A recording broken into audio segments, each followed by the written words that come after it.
৩.৫ মাস পর আজ আবারও বৈঠকে বিরোধী আইএনডিআই এর জোট।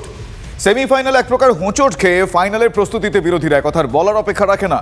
উত্তাল সংসদ, সাসপেনশন ইস্যু, এই সব বিষয়ে একজোট হওয়ার চেষ্টা আজকের বৈঠকে। আইএনডিআই এ জোটের এই বৈঠকে ঐকমত্য কি আদৌ সম্ভব? কোন পথে আসবে সেই সমাধান? সেদিকে অবশ্যই নজর থাকবে। ৩ রাজ্যে কংগ্রেসের হার কি এবার ছাপ ফেলবে এই বৈঠকে? সেই বিষয়টা কি গুরুত্বপূর্ণ ইস্যু হয়ে উঠে আসবে তাদের মধ্যে? কার হাতে থাকবে বৈঠকের রাশ? অত্যন্ত গুরুত্বপূর্ণ এই বিষয়। মাথাচাড়া দিতে পারে নেতৃত্ব সংঘাত। নেতা বাছাই ভোটের পর দিল্লিতে ইঙ্গিত মমতাই জোটের মুখ। কলকাতায় হাওয়া গরম করেছিলেন কুণাল ঘোষ। নীতিশ হন জোটের মুখ। পাটনায় এমন পোস্টারও পড়ে। বামকে রাম খোঁচা দিতেও ছাড়েননি মমতা বন্দ্যোপাধ্যায়। বিজেপিকে মদতের অভিযোগে বামকে কটাক্ষ করেছেন তৃণমূল সুপ্রিমো। বাংলায় মমতার ভোট সঙ্গী হতে নারাজ সিপিএম। বাংলার ৪২ আসনে কোন ফর্মুলা জোটের তা আজকে অনেকটাই স্পষ্ট হলেও হতে পারে। কংগ্রেসের বরাতে মাত্র ২টি আসন নাকি ৩টি? তৃণমূলের ইঙ্গিতে জোর গুঞ্জন চলছে। মমতার শর্তেই আসন রফা হবে কি বাংলায়? এই যাবতীয় প্রশ্নের উত্তর বা উত্তরের ইঙ্গিত বা সম্ভাবনা আজকে হয়তো এই বৈঠক থেকে উঠে আসবে। এখনো পর্যন্ত বৈঠকের কি লেটেস্ট আপডেট আমি জানবো। আমার সহকর্মী জ্যোতির্ময় রয়েছেন এই মুহূর্তে আমার সঙ্গে সরাসরি। জ্যোতির্ময়, আজকে অত্যন্ত গুরুত্বপূর্ণ বিষয়গুলো যেরকম উঠে আসবে, সেই গুরুত্বপূর্ণ বিষয়গুলোর মধ্যে অন্যতম হচ্ছে জোটের মুখ এবং আসন সমঝোতায় যাবতীয় বিষয়গুলো। এখনো পর্যন্ত লেটেস্ট আপডেট কি, আর কোন কোন বিষয় আজকে উঠে আসার সম্ভাবনা প্রবল?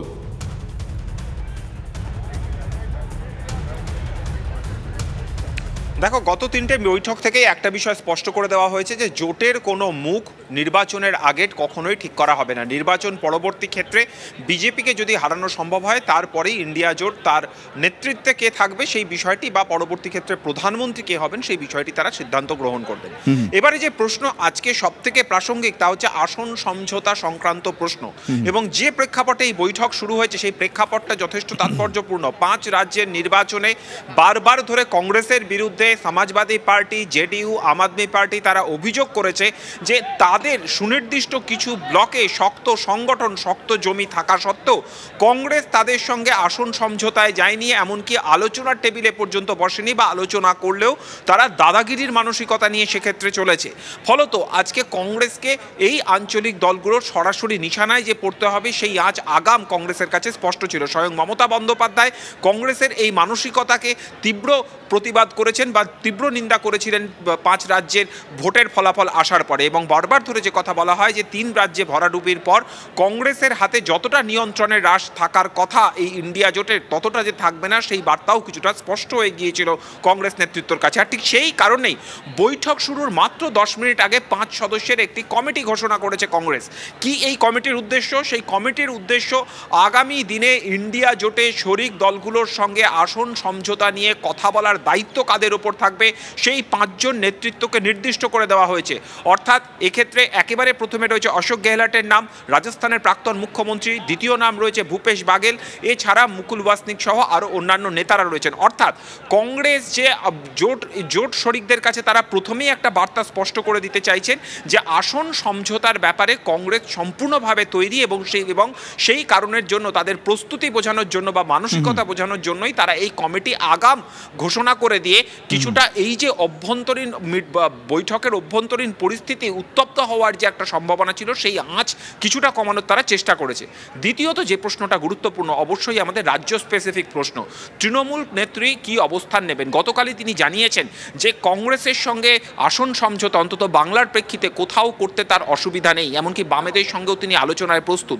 আর ঠিক এই বৈঠকের আগেই যে খবর আমরা জানিয়েছি যে রাহুল গান্ধীর সঙ্গে মমতা বন্দ্যোপাধ্যায়ের আলাদা করে কিছুক্ষণ কথা হতে পারে, সোনিয়া গান্ধীর সঙ্গে তার কিছুক্ষণ কথা হতে পারে, এবং অখিলেশ যাদবের সঙ্গেও রাহুল ইতিমধ্যেই মমতা বন্দ্যোপাধ্যায় আলাদা করে একটি বৈঠক করেছেন। কেন অখিলেশ যাদব এই বৈঠকের সঙ্গে বা আসন সমঝোতার সঙ্গে অখিলেশ যাদবের গুরুত্ব কোথায়? উত্তরপ্রদেশ নির্বাচন, বিধানসভা নির্বাচনের আগে মমতা বন্দ্যোপাধ্যায় অখিলেশ যাদবের সমর্থনে তিনি প্রচারে গেছিলেন, এবং সেখানে সমাজবাদী পার্টির তৈরি করা মঞ্চ থেকে মমতা বন্দ্যোপাধ্যায় ঘোষণা করেছিলেন যে বিধানসভা নির্বাচনে তৃণমূল কংগ্রেস উত্তরপ্রদেশে লড়ছে না, কিন্তু আগামী লোকসভা নির্বাচনে লড়ার ভাবনা চিন্তা রয়েছে। আর ঠিক এই জায়গা থেকে আমরা যে খবর পাচ্ছি যে একটি আসন লোকসভার উত্তরপ্রদেশে তৃণমূলকে ছাড়তে পারে সমাজবাদী পার্টি বা সেই আবেদন করা হতে পারে, ফলত সেই সংক্রান্ত কোনো আলোচনা হচ্ছে কিনা সেটা আমাদের অবশ্যই নজরে থাকবে। আরেকটা গুরুত্বপূর্ণ দিক আজকে যদি আমরা দেখি যে এই জায়গা থেকে আরো একটা বিষয়, জ্যোতির্ময় এই জায়গা থেকে আমি একটু তোমাকে থামাচ্ছি, জ্যোতির্ময় একটু থামাচ্ছি। একটা বিষয় আমি একটু জেনে নেবো, সেটা হচ্ছে যে শোনা যাচ্ছে বা জানা যাচ্ছে বৈঠকের শুরুতেই আজকে অখিলেশ যাদব তিনি কংগ্রেসের ভূমিকা নিয়ে বেশ কিছু প্রশ্ন তোলেন, ফলে এই সংঘাতের সূত্রপাতটা বৈঠক শুরু প্রথম থেকেই সেই সুর শুনতে পাওয়া গিয়েছিল। সেরকম এটা কি হওয়ার ছিল বা সেরকম কিছু এটার কোনো আপডেট?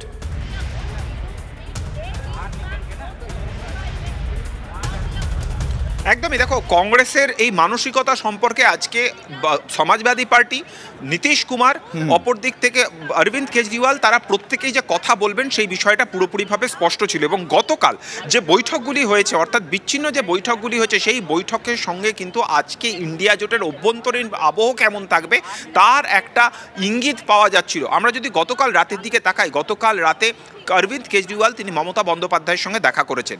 আজ সকালে উদ্ধব ঠাকরে তিনি দেখা করেছেন মমতা বন্দ্যোপাধ্যায়ের সঙ্গে। এবং যে খবর আমরা পাচ্ছি যে উদ্ধব ঠাকরে তিনি অরবিন্দ কেজরিওয়ালের সঙ্গে দেখা করেছেন। মহারাষ্ট্রের রাজ্য রাজনীতির সূত্র থেকে যে খবর আসছে যে কংগ্রেসের সঙ্গে যেহেতু উদ্ধব ঠাকরের সম্পর্ক কিছুটা ভালো এই মুহূর্তে, অন্তত মহারাষ্ট্রের রাজ্য রাজনীতির প্রেক্ষিতে, সেক্ষেত্রে উদ্ধব ঠাকরের ওপরে কিছুটা তারা ভরসা করছেন যে তিনি যদি অন্তত মমতা বন্দ্যোপাধ্যায়কে বোঝান, তিনি যদি অন্তত অরবিন্দ কেজরিওয়ালকে বোঝান, কারণ দিল্লি এই ইকুয়েশনটা এখানে খুব ইম্পর্টেন্ট জ্যোতির্ময়, এই ইকুয়েশনটা খুব ইম্পর্টেন্ট। এরকমই বেশ কিছু ইকুয়েশন রয়েছে, সেটা রিজিওনাল জায়গা থেকে, মানে রাজ্য রাজনীতির ক্ষেত্রে রাজ্য রাজনীতিতে একে অপরের তারা রাজনৈতিক শত্রু। এই ক্ষেত্রে মানে যদি পশ্চিমবঙ্গের কথা ধরি, তাহলে সেখানে কিন্তু মমতা বন্দ্যোপাধ্যায়ের তৃণমূল কংগ্রেস তাদের বাম বিরোধিতার কথা নতুন করে বলার অপেক্ষা রাখে না, অন্যদিকে বামেদের তৃণমূল কংগ্রেসের বিরোধিতার কথাও নতুন করে বলার অপেক্ষা রাখে না। কিন্তু এই জোটের মূল লক্ষ্য বিজেপি বিরোধিতা। সেক্ষেত্রে এই ইন্ডিয়া জোট বৈঠকে একই সারিতে মমতা ইয়েচুরি, রাজ্যে তৃণমূলের সঙ্গে হাত ধরার প্রশ্ন নেই তিনি বলছেন সীতারাম ইয়েচুরি, রাজ্যে তৃণমূল বিরোধিতার পথেই হাঁটবে সিপিএম। মন্তব্য মোহাম্মদ সেলিমের। দিল্লিতে আসন সমঝোতা নিয়ে আলোচনায় তৃণমূল সিপিএম, রাজ্যে বেসুরো সিপিএম রাজ্য সম্পাদক মোহাম্মদ সেলিম কি বলেছেন তিনি একবার শোনাবো। সর্বভারতীয় ক্ষেত্রে কোনো নির্বাচনী সমঝোতা হবে না, এক একটা রাজ্যের এক একটা পরিস্থিতি, সেখানে রাজ্যভিত্তিক বাস্তবতা দাঁড়িয়ে আসন সমঝোতা হবে। পশ্চিমবঙ্গের ক্ষেত্রে বিজেপি এবং তৃণমূল উভয়কে হারাতে হবে, তা নাহলে বিজেপি রাজনীতি আর তৃণমূল রাজনীতির মধ্যে কোনো তফাৎ নেই। আজকে ইন্ডিয়া বৈঠক করি, কালকে তিনি গিয়ে আবার মোদিকে গিয়ে বলবেন যে ভাইপোকে ছেড়ে দাও, তার জন্য কী করতে হবে বলো।